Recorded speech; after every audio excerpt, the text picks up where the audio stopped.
Hello friends, எல்லாருக்கும் வணக்கம். Welcome back to Pot to Plates kitchen. நான் உங்கள் கிறிஸ்டி. ஃப்ரெண்ட்ஸ், இன்னைக்கு நம்மளோட சேனலில் தீபாவளி ஸ்பெஷல் ரெசிபியாக 1 கிலோ பச்சரிசி, ரேஷன் பச்சரிசியில் அதிரசம் எப்படி பண்ணுறது அப்படிங்கிறத பார்க்கலாம். அதிரசம் அப்படின்னாலே நிறைய பேர் ட்ரை பண்ணுறதுக்கு பயப்படுவாங்க. ஏன்னா அதோட பதம் பக்கம் சரியாக இல்லை அப்படின்னா எண்ணெயில் பிரிஞ்சிரும் அப்படிங்கிறதுக்காகவே அதை நிறைய பேர் ட்ரை பண்ணுறதுக்கு பயப்படுவாங்க. இன்னைக்கு இந்த வீடியோவில் ஒரு பர்ஃபெக்டான அதிரசம் பண்ணுறதுக்கு உண்டான A to Z எல்லா டிப்ஸையும் ரொம்ப டீட்டெயிலாக ஷேர் பண்ணியிருக்கேன். அதிரசம் பர்ஃபெக்டாக வரணும்னா பாகு பதம் ரொம்ப முக்கியம். அதை எப்படி பார்க்குறது, என்ன காரணத்தினால அதிரசம் எண்ணெயில் போட்டதும் பிரிஞ்சு போகுது, ஒருவேளை அந்த மாதிரி பிரிஞ்சு போச்சு அப்படின்னா அதை எப்படி சரி பண்ணுறது அப்படிங்கிறது எல்லாத்தையுமே ரொம்ப டீட்டெயில்டாக அந்த வீடியோவில் நான் ஷேர் பண்ணியிருக்கேன். அதனால் வீடியோவும் முதல்ல கடைசி வரை ஸ்கிப் பண்ணாமல் பாருங்கள். பிகினர்ஸ் கூட ஃபர்ஸ்ட் அட்டெம்ப்ட்லேயே பயப்படாமல் ஈஸியாக செய்கிற அளவுக்கு ரொம்ப பர்ஃபெக்டான ரெசிபி. வாங்க இப்போ எப்படி பண்றதுன்னு பார்க்கலாம்.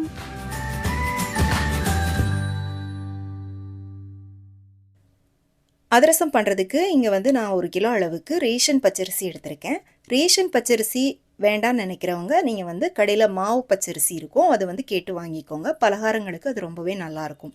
இப்போ இந்த டம்ளர்லன்னு பார்த்தீங்கன்னா இந்த 1 கிலோ பச்சரிசி 4 டம்ளர் அளவுக்கு வருது. அரிசியை அளக்கும்போது குவிச்சு அளக்காமல் இந்த மாதிரி தலை தட்டி அளந்து எடுத்துக்கோங்க. ரேஷன் அரிசியில் நிறைய தூசி குப்பெல்லாம் இருக்க வாய்ப்பு இருக்குது. அது எல்லாத்தையும் ஃபஸ்ட்டு க்ளீன் பண்ணி எடுத்துட்டு தண்ணி ஊற்றி ஒரு 2 வாட்டி நல்லா கழுவிக்கோங்க. நீங்கள் 3ஆவது வாட்டி கழுவும் போது ஒரு கைப்பிடி அளவுக்கு கல் உப்பு சேர்த்துக்கோங்க. உப்பு சேர்த்துட்டு தண்ணி ஊற்றுறதுக்கு முன்னால் இந்த மாதிரி நல்லா கையால் ஒரு 2 நிமிஷத்துக்கு பிசைஞ்சு விட்டுக்கோங்க. அதுக்கப்புறமா தண்ணி ஊற்றிட்டு நல்லா கழுவிக்கோங்க. அந்த உப்பு எல்லாம் நல்லா தண்ணியோட கரைஞ்சி வர அளவுக்கு நல்லா க்ளீனாக கழுவிக்கோங்க. உப்பு சேர்த்து கழுவும் போது அரிசியில் அந்த ஸ்மெல் வராது. அதே சமயம் அரிசியும் பார்க்குறதுக்கு நல்லா பளிச்சுன்னு வெள்ளையாக இருக்கும். இப்போது இதுக்கு தேவையான அளவுக்கு தண்ணி ஊற்றிட்டு நல்லா மூடி போட்டு மூடி ஒரு 2 மணி நேரம் இதை நல்லா ஊற விட்டுக்கோங்க. 2 மணி நேரம் ஊறினதுக்கப்புறமா இந்த மாதிரி ஒரு வடிகட்டியில் தண்ணி எல்லாத்தையும் கம்ப்ளீட்டாக வடிச்சுக்கோங்க. தண்ணியை வடிச்சிட்டு இந்த மாதிரி ஒரு துணியில் போட்டுட்டு கொஞ்ச நேரத்துக்கு இதை காய விட்டுக்கோங்க. வெயிலில் காய வைக்கக்கூடாது. வீட்டில் ஃபேனுக்கு அடியில் ஒரு 10 நிமிஷம் நீங்கள் இதை காய விட்டிங்கன்னா போதும். உங்களுக்கு அந்த அரிசி மேலே இருக்கிற அந்த தண்ணி காயணும். பட் அரிசி அந்த ஈரத்தன்மையோடு இருக்கணும். கையில் இந்த மாதிரி அரிசி நம்ம பிடிச்சி பார்க்கும்போது ஈரம் ஒட்டக்கூடாது. ஆனால் அரிசி இந்த மாதிரி கொஞ்சம் ஒட்டி இருக்கணும். இந்த அளவுக்கு காஞ்சா போதும், ரொம்ப காய விடக்கூடாது. இப்போ அரிசி 10 நிமிஷம் காய விட்டு எடுத்தாச்சு. இது கூட வாசனைக்காக நான் ஏலக்காய் ஒரு 5-6 ஏலக்காய் சேர்த்துருக்கேன். நான் சுக்கு சேர்க்கலை. சுக்கோட வாசம் உங்களுக்கு பிடிக்கும் அப்படின்னா நீங்கள் சேர்த்துக்கோங்க. சேர்த்துட்டு நான் மிஷினில் கொடுத்து அரைச்சி வாங்கியிருக்கேன். மிஷினில் கொடுத்து அரைக்கும் போது அதிரசத்துக்கு அப்படின்னு சொல்லி நீங்கள் அரைச்சி வாங்கிக்கோங்க. இப்போ வீட்டில் அரைக்கிறீங்கன்னா வீட்டில் மிக்சி ஜார், பெரிய ஜாரில் கொஞ்சம் கொஞ்சமாக போட்டுட்டு நீங்கள் அரைச்சிக்கோங்க. பாருங்கள், இப்போ நல்லா அந்த மாவும் ஒரு ஈரத்தன்மையோடு இருக்குது. கையில் அந்த மாவை பிடிக்கும்போது நல்லா பிடிக்க வருது. அதே சமயம் உதுத்து விடும்போது அழகாக உதிர்ந்து போகுது. இந்த பக்குவத்துக்கு இருக்கணும். இப்போ இந்த மாவு நம்ம சலிச்சு எடுத்துக்கலாம். ஃப்ரெண்ட்ஸ், நம்மளோட சேனலில் ஏற்கனவே நிறைய Deepavali sweets and snacks recipes நான் அப்லோட் பண்ணியிருக்கேன். முறுக்கு, லட்டு, மிக்சர், அப்புறமா முந்திரி கொத்து, இந்த மாதிரி ட்ரெடிஷ்னல் ரெசிபீஸ் நிறையவே நான் அப்லோட் பண்ணியிருக்கேன். நான் கீழே டிஸ்கிரிப்ஷனில் லிங்க் தரேன், நீங்கள் செக் பண்ணிக்கோங்க. இப்போ மாவை சலிச்சு எடுத்துட்டு அதை காய விடக்கூடாது. இந்த மாதிரி நல்லா டைட்டாக அழுத்திட்டு ஒரு தட்டு போட்டு மூடி வச்சுக்கோங்க. இப்போ இதுக்கான வெல்லைப்பாகு நம்ம ரெடி பண்ணிக்கலாம். வெல்லம் பார்த்திங்கன்னா 1 கிலோ அரிசிக்கு நான் 3/4 கிலோ அளவுக்கு வெல்லம் எடுத்திருக்கேன். இந்த டம்ளரில் அப்படின்னு பார்த்தீங்கன்னா கரெக்டாக நல்லா அழுத்தி அளந்து 3 டம்ளர் அளவுக்கு வருது. இது நம்ம ரேஷன் பச்சரிசியில் செய்கிறோம் அப்படிங்கிறதுனால 1 கிலோ அரிசிக்கு 3/4 கிலோ வெல்லம் கரெக்டாக இருக்கும். இதுவே நீங்கள் மாவு பச்சரிசியில் அதிரசம் பண்ணுறீங்க அப்படின்னா அதில் உங்களுக்கு அதிகமாக மாவு கிடைக்கும். அப்போ 1 கிலோ அரிசிக்கு 1 கிலோ வெல்லம் போட்டால் தான் கரெக்டாக இருக்கும். இப்போ இது கூட தண்ணி சேர்த்துக்கலாம். கரெக்டாக நான் ஒரு 3/4 டம்ளர் அளவுக்கு தண்ணி எடுத்திருக்கேன். தண்ணி ஊற்றிட்டு இந்த வெல்லத்தை ஃபஸ்ட்டு நம்ம நல்லா கரைச்சி எடுத்துக்கலாம். வெல்லம் கடையில் பாகு வெல்லம் அப்படின்னு கேட்டு வாங்கிக்கோங்க. அதுதான் அதிரசத்துக்கு நல்லாயிருக்கும். இப்போ வெல்லம் நல்லா கரைஞ்சிருச்சு. இப்போ இதில் நிறைய தூசியெல்லாம் இருக்கும். அதனால் இதை வடிகட்டிக்கலாம். வடிகட்டிட்டு நம்ம பாகு பண்ண ஆரம்பிக்கலாம். ஸோ இந்த ஸ்டெப்பை நீங்கள் ரொம்ப கவனமாக பார்த்துக்கோங்க. ஏன்னா ஒரு ஸ்டெப்லேயும் அந்த பாகோட பதத்தை எப்படி செக் பண்ணணும் அப்படிங்கிறத நான் சொல்லியிருக்கேன். வெல்லம் நல்லா கொதித்து அப்படியே நுரைச்சி வர ஆரம்பித்ததுமே அந்த பாகு பதத்தை நீங்கள் செக் பண்ண ஆரம்பிச்சுக்கோங்க. ஒரு பாத்திரத்தில் தண்ணி எடுத்துகிட்டு இந்த மாதிரி ஊற்றி பாருங்கள். இப்போ நான் ஃபஸ்ட் டைம் ஊற்றிருக்கேன். பாருங்கள், அந்த வெல்லம் அந்த தண்ணியில் நல்லா கரையுது. இந்த ஸ்டேஜ் வந்து கரெக்டான ஸ்டேஜ் இல்ல. இப்போ 2வது வாட்டி நான் வந்து உங்களுக்கு ஊத்தி காமிக்கிறேன். ஒரு 20 செகண்டுக்கும் ஒரு தடவை நீங்க வந்து ஊத்தி பாருங்க. இப்ப பார்த்தீங்கன்னா, அந்த வெல்லத்த நல்லா கூட்டி கையில எடுக்க முடியுது. ஆனா, அத வந்து உருட்ட முடியல. பாருங்க. கையிலேயே அப்படியே வழுக்கிட்டு போகுது. இதுவும் கரெக்டான பக்குவம் இல்ல. இப்போ 3வதா ஊத்தி செக் பண்ணி பார்க்கலாம். இந்த மாதிரி ஒரு வாட்டியும் நீங்க பாகு ஊத்தி செக் பண்ணும்போது, அடுப்ப வந்து சிம்ல வச்சுக்கோங்க. இப்ப பாருங்க, நல்லா அத வந்து கையில எடுக்க முடியுது. அதே சமயம் கைய விட்டு அது வந்து வழிஞ்சு போகல. நல்லா வந்து அது உருட்டும்போது அழகா உருண்டு வருது.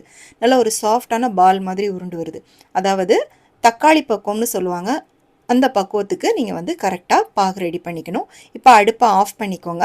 அடுப்ப ஆஃப் பண்ணிட்டு, இந்த பாகு நல்லா சூடா இருக்கும்போதே நம்ம ரெடி பண்ணி வச்சிருக்கிற மாவுல ஊத்தி, டக்குன்னு வந்து நல்லா கலந்து விட்டுருங்க.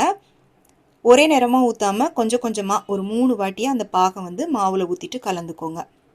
உங்களுக்கு வந்து தனி ஆளா இத மிக்ஸ் பண்றதுக்கு கஷ்டமா இருக்கு அப்படின்னா, துணைக்கு வந்து ஒரு ஆள கூட வச்சுட்டு நீங்க வந்து மிக்ஸ் பண்ணிக்கோங்க. இந்த ஸ்டேஜ்ல நீங்க கவனிக்க வேண்டிய 2 விஷயம். சூடா இருக்கும்போதே பாக ஊத்தணும். அதே மாதிரி மாவுல பாக ஊத்தி தான் மிக்ஸ் பண்ணணும். பாகுல மாவ போட்டு மிக்ஸ் பண்ணக்கூடாது. இத வந்து கவனிச்சுக்கோங்க. இப்ப வந்து நம்ம நல்லா மிக்ஸ் பண்ணியாச்சு. இப்ப இது கூட வந்து 1 டேபிள் ஸ்பூன் அளவுக்கு எள் போட்டுக்கலாம். எள், கருப்பு எள், வெள்ளை எள் எது வேணாலும் போட்டுக்கோங்க. இல்ல எள் வேண்டான்னு நெனைக்கிறவங்க நீங்க வந்து ஸ்கிப் பண்ணிக்கலாம். பிகினர்ஸ் வந்து மாவு இவ்வளோ கலகலன்னு இருக்கே அப்படின்னு சொல்லி பயப்பட தேவையில்ல. இத வந்து நம்ம ஒரு 2 நாள் நல்லா ஊற விடும்போது, உங்களுக்கு வந்து நல்லா கெட்டியாகி வந்துரும். இப்ப பார்த்தீங்கன்னா, மாவோட பக்குவம் இப்படி தான் இருக்கணும். இப்ப இந்த மாவ வந்து அப்படியே வேற ஒரு பாத்திரத்துக்கு மாத்திக்கோங்க. மாத்திட்டு, இதுக்கு மேல காயாம இருக்கிறதுக்காக, சும்மா 1 டீஸ்பூன் நெய்யோ, இல்லன்னா எண்ணெயோ சேர்த்துட்டு, நல்லா தடவி விட்டுக்கோங்க. மாவு ரெடி பண்ணிட்டு, உடனே அன்னைக்கே அதிரசம் செஞ்சோன்னா நல்லா இருக்காது. அது ஒரு 2 நாளாவது நல்லா ஊற விட்டுட்டு பண்ணோன்னா தான் டேஸ்ட் வந்து ரொம்ப நல்லாயிருக்கும். இப்போ இந்த பாத்திரத்தோட சூடு நல்லா கம்ப்ளீட்டா ஆறுனதுக்கு அப்புறமா ஒரு மூடி போட்டு மூடிக்கோங்க.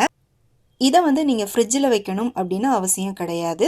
இத நீங்க வெளியிலே வைக்கலாம். எதுவுமே ஆகாது. 2, 3 மாசம் கூட நீங்க ஸ்டோர் பண்ணி வச்சு யூஸ் பண்ணிக்கலாம்.